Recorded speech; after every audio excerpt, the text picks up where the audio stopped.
একজন নবী সুলাইমান নবীর পরে আসলেন বক্তে নাসারকে শেষ করার জন্য। ওনার নাম উজায়ের। কি নাম?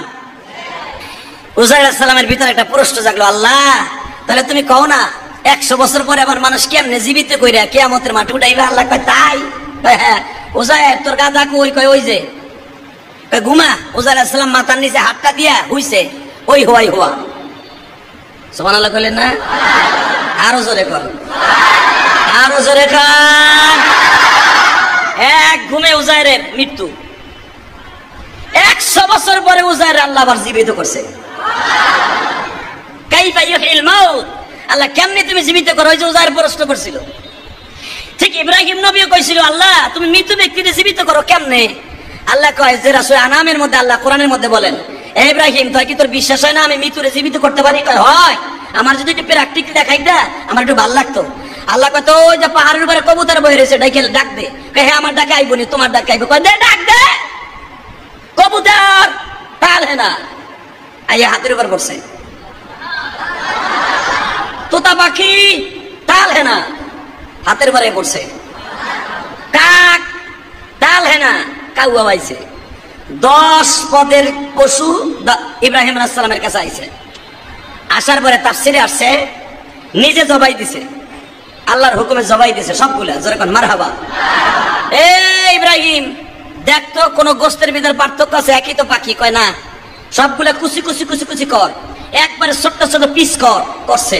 এটা ভাইবেন না আমার কথা, কোরআনের কথা, ডাইরেক্ট আয়াতের কথা। কুচি কুচি কর, করছে। সব মাংসগুলো এক জায়গায় বাইটা ফেলা, হলারের মতো ফেলায় দেয় একবারে। কোনটা কাউয়ার গোশ পাখির গোশ ঠিক নাই। আল্লাহ পাক কয় গোস্তগুলা 10টা পাখি তো এখন তার গোস্ত নির্ধারণ করা নাই, ডিভাইডেড করা না। কয় না 4টা পাহাড়ে রাখ। কয় কেমনে? কয় রাখ, এক এক দলা থুইয়া দে। ওই যে আগে পুঁটি মাছ মারার সময় ডিমা বানাইতেন না, সহসভাপতি ভুলে গেছেন কেন? এই যে ডিমা বানাইয়া পুঁটি মাছ মারতাম টক টক করে, কথা কন না কেন? ঠিক আল্লাহ রাব্বুল আলামিন করেন ডিমা বানা, ডিমা গোস্তগুলা দিয়ে কিমা বানা। এমনি গুল করে এক এক ডিব্বা থুইয়াইছে এক এক পাহাড়ে। আল্লাহ কয় ইব্রাহিম এখন ডাক দে কবুতর কইয়া, এ বাবা তো এই পাহাড়ের কবুতরের গোশত এই পাহাড়ে ছিল, কবুতরের গোশত ওই জায়গায় কিছু এই জায়গায় কিছু, ওই পাহাড়ে গোশ এই পাহাড়ে আইতাছে, এই পাহাড়ে গোশ ওই পাহাড়ে আইতাছে। সব গোশগুলা উড়িয়া উড়িয়া একজনের সাথে আর একজন লাইগা সেকেন্ডের ভিতরে কবুতর হয়ে গেছে। এটা কে বানাই পেরেছি? আমার মসজিদে বড় বড় মুহাদ্দিসরা নামাজ পড়ে, কি মনে করলেন? এক কবুতর কয়ে ডাক দিছে, সেকেন্ডের ভিতরে হাজির। কাউয়া কয়ে ডাক দিছে, এই পাহাড়ে গোশ এই পাহাড়ে যায়। একসাথে সেকেন্ডের ভিতরে কাউয়া হইয়া জীবিত হইয়া হাতের উপর আইয়া পড়ছে। তোতা পাখি কয়ে ডাক দিছে, আবার আইছে। কি মনে করলেন আপনি? ওই আল্লাহ এখন আছে না নাই? الذي خلق الموت والحياة ليبلوكم أيكم أحسن عملا تبارك الذي بيده الملك وهو على كل شيء قدير। উজায়ের আলাইহিস সালাতু ওয়াস সালাম উনি আসলেন, তখন ওনার 10 বছরের একটা পোলা আছিল। আলহামদুলিল্লাহ বলেন। পোলাটারে বোর কাছে রাইখা বক্তে নাসরে শেষ করতে গেছে। তো সৈন্য সামন্ত লইয়া আল্লাহর পয়গম্বররা তো খেজুর গাছের নিচে হইয়া হইয়া খেজুর দেখতেছে আর আল্লাহর কুদরত জাহির করতেছে মরুভূমি এলাকায়। আল্লাহ ও আল্লাহ মিয়াতা আমিন ও মামিন। আল্লাহ কয় ক কি কবি, খালি ডাকতাছ কে? আল্লাহ আমার বুঝে আসে না, এই মরুভূমিতে পানি নাই, বৃষ্টি নাই, খেজুর গাছটারে এত সুন্দর করে বড় করে খেজুর ধরাইতেছো, এ পানি পায় কই?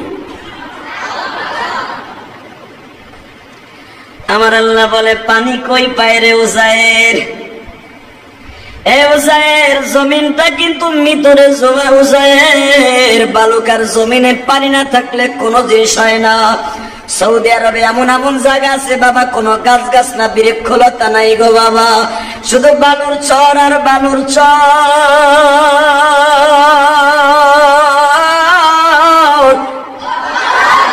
আমি গুনাহগার যখন কাতারে দোহায় গেলাম গো বাবা, এমন এমন শহর আছে, এমন এমন বাবা বিল আছে যেখানে ওট ভরা বকরি দুম্বা চড়ানো হয়, গাছ গাছ না বৃক্ষলতা মাইলকের ভিতর নাই গো বাবা।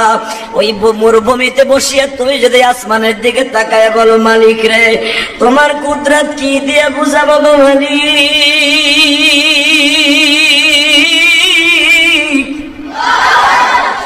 মরুভূমির মধ্যে উট ভেড়া বকরি গুলা কেমনে বাঁচে? আমার আল্লাহ বলে কেমনে বাঁচবে জানোস? আমি উটের মধ্যে একটা রিজার্ভ ট্যাঙ্কি লাগাই দিছি রে বান্দা।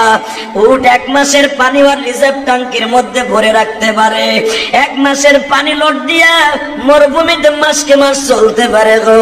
আমি এমন একটা ধাতু দিয়া উট বানাইছি, আফালা ইয়ানজুরুনা ইলাল ইবলি কাইফা খুলিকাত। ও নবী আপনি কি দেখেন নাই? আফালা ইয়ানজুরু, নবী আপনি কি দেখেন নাই কাইফা খুলিকাত? আমি উটগুলা কোন প্রসেসে বানাইছি। উটগুলা এমন করে বানাইছি দুনিয়ার কোন প্রাণীকে এইভাবে বানাই নাই গো নবী। আফালা ইয়ানজুরুনা ইলাল ইবলি কাইফা খুলিকাত। ইবিল মানে উট।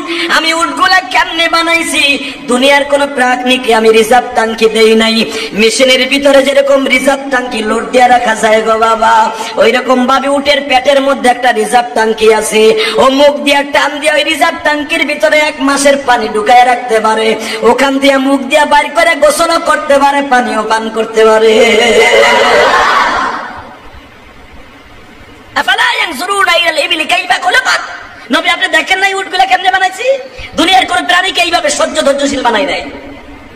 এই জন্যই মরুভূমিতে পানি না থাকলে উট বেঁচে থাকে। মারহাবা। ওজার আসসালাম মরুভূমিতে গাদাটা রাইখা গাছের লাগে বাইন্দা গাছের দিক চিন্তা করছে, আল্লাহ তুমি মৃত জমিন থেকে কেমনে গাছ উৎপাদন করো, আবার ফল ধরাও। আবার কইবা আল্লাহ কিয়ামতের মাঠে সব হাড্ডি গুলাকে এক জায়গায় করে আবার মানুষ কেমনে জীবিত করে আবার হিসাব নিকাশ দিবা। এত কবরস্থানে একটার উপরে 50টা কবর পড়ে, একটা লোকরা হাড্ডি উপাও যায় না। এই মানুষগুলো আবার যার যার হাড্ডি চোরা দিয়া মানুষ আবার কেমনে বানাবা? কত কঠিন কথা, সুবহানাল্লাহ কইলা না? আজ থেকে 500 বছর পরে আপনার হাড্ডি পর্যন্ত জমিনে থাকবো না। কি আপনার হাড্ডি যে মাটিতে খাইয়া লাইবে এটা বিশ্বাস হয়? কইতা তুমি দিয়ে টাইলস করে বাড়িতে থাও, তোমার আমার হাড্ডি মাটিতে খাইয়া বালু বানায় ফেলবে, বালুর সাথে মিশায় ফেলবে। যারা 1000 বছর আগে মরছে, এই বুদ্ধিজীবী কবরস্থানে যায় দেখো কত ইহুদি নাসারার কবর এখানে আছে। এই মিরপুরে কত জায়গায় কত ইহুদি নাসারার কবর আছে। আজ থেকে 500 বছর আগে কার কোন জায়গায় কবর আছে কেউ কইতে পারে? তুমি মরার 1000 বছর পরে তোমার কবর কই থাকবো কেউ জানবো না। কথা বল না কেন? এই পৃথিবীতে মায়ের মতো দাদি, বাবার মতো দাদি, দুনিয়ায় কত জায়গায় দেখলাম বাবা মায়ের মতো দরদি পাইলাম না। বাবা যে কত বড় বন্ধু জিন্নাত আলী মাতবার এখন বুঝবে গো। গতকালকে তার বাবা বিদায় নিয়ে চলিয়া গেছে। বাবা সুস্থ থাকুক অসুস্থ থাকুক ঘরে পড়ে থাকলে মনে করে একটা বট গাছ পড়ে আছে, বট গাছের ছায়া এখন আমাদের মাথায় আছে। যেদিন বাবা চলিয়ে যাবে সেদিন বোঝা যাবে বাবা কি।